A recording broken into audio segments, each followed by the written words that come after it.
የንጹህነትና የየዋህነት ምሳሌ። እርግብ በሰው ልጆች ሕይወት ውስጥ ከጥንት ጀምሮ የተለየ ቦታ ያለው ወፍ ነው። በከተሞች፣ በቤቶች፣ በቤተ መቅደሶችና በአደባባዮች ላይ በተረጋጋ መንፈስ ሲመላለስ የሚታየው ወፍ የሰላም፣ የፍቅርና የታማኝነት ምልክት ሆኖ ይቆጠራል። እርግብ ከሩቅ ቦታ እንኳን ወደ ቤቱ መመለስ የሚችል አስደናቂ ችሎታ ያለው ሲሆን ይህ ባህሪው ሰዎችን ለሺህ ዓመታት አስደንቆ ኖሯል።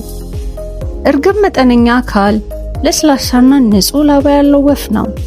አብዛኞቹ ግራጫ ቀለም ቢኖራቸውም አንገታቸው ላይ ፀሐይ ብርሃን ሲያርፍበት አረንጓዴና ሐምራዊ የሚያበራ ውበት ይታያል። ነጫጭ ቀለም ያላቸው እንዲሁ ውበታቸው አስደናቂ ነው። እግሮቹ አጭር ቢሆኑም ሲራመድ በቀስታና ጥንቃቄ በተሞላው መልኩ ነው።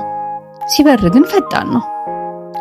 እርግብ በባህሪው ሰላማዊና ማህበራዊ ወፍ ነው። ብዙ ጊዜ በቡድን ይኖራል። በአብዛኛው ሰዎች የሚያበረክቱለትን ምግብም ይመገባል። ጉጉጉ የሚል የሚመስለው ድምፁ ሰላምና ዝምታን የሚያሳይ ነው። ጥንዶች ሲሆኑ እጅግ ታማኝ ናቸው። በአንድ ጊዜ የመረጡትን አጋር ለረጅም ጊዜ አይቀይሩትም። በታሪክ ውስጥ እርግብ እጅግ አስፈላጊ ሚና ያለው ነው። ከዘመናዊ ቴክኖሎጂ በፊት መልእክቶችን ከአንድ ሀገር ወደ ሌላ ሀገር ለማድረስ ይጠቀም የነበረ ወፍ ነው። መልእክተኛው እርግብ ተብሎ የሚጠራው ዝርያ ሩቅ ርቀት እንኳን ቢጓዝ በትክክል ወደ መኖሪያው መመለስ ይችላል። በጦርነት ጊዜ እንኳን ወሳኝ መልእክቶችን ለማስተላለፍ ተጠቅመውታል። እርግብ በክርስትና እምነት ውስጥ እጅግ ጥልቅ የተከበረ መንፈሳዊ ትርጉም ያለው ምልክት ነው። በመጽሐፍ ቅዱስ፣ በቤተ ክርስቲያን ስነ ስርዓት፣ በስነ ጥበብና በአስተምሮ ውስጥ እርግብ የሰላም፣ የመንፈስ ቅዱስ፣ የንጹህነትና የእግዚአብሔር መገኘት ምልክት ሆኖ ይታያል። የመንፈስ ቅዱስ ምልክት። በክርስትና ውስጥ እርግብ ከሁሉ በላይ ከመንፈስ ቅዱስ ጋር ይያያዛል። ኢየሱስ ክርስቶስ በዮርዳኖስ ወንዝ ሲጠመቅ መንፈስ ቅዱስ እንደ እርግብ ወርዶ ተገለጠ ተብሎ እንደተጻፈው፣ ይህ ሁኔታ እርግብን የመንፈሳዊ ሕይወት፣ የቅዱስነትና የእግዚአብሔርን ኃይል ምልክት አድርጎታል። ስለዚህም በብዙ ቤተክርስቲያናት ላይ የእርግብ ምስል በግድግዳ ወይም በመስኮት ላይ ተስሎ ይታያል። በኖህ ታሪክ። በኦሪት ዘፍጥረት ውስጥ ከታላቁ ጥፋት ውሃ በኋላ ኖህ እርግብን ላከ። እርግቡ ከዛፍ ቅጠል ጋር ተመልሶ መጣ። ይህም ውሃው እንደቀነሰና ሕይወት እንደሚጀምር አመለከተ።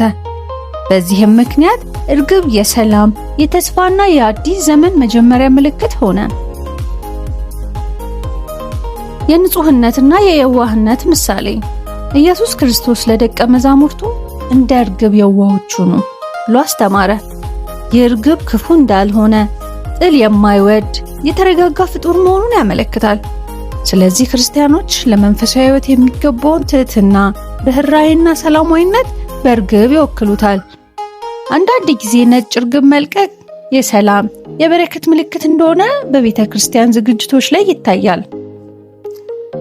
በአጠቃላይ እርግብ የመንፈስ ቅዱስ ምልክት፣ የሰላም መልእክተኛ፣ የንጹህነት ምሳሌ፣ የአዲስ ተስፋ ምልክት ነው። በባህልና በሃይማኖት እርግብ የሰላም ምልክት ነው።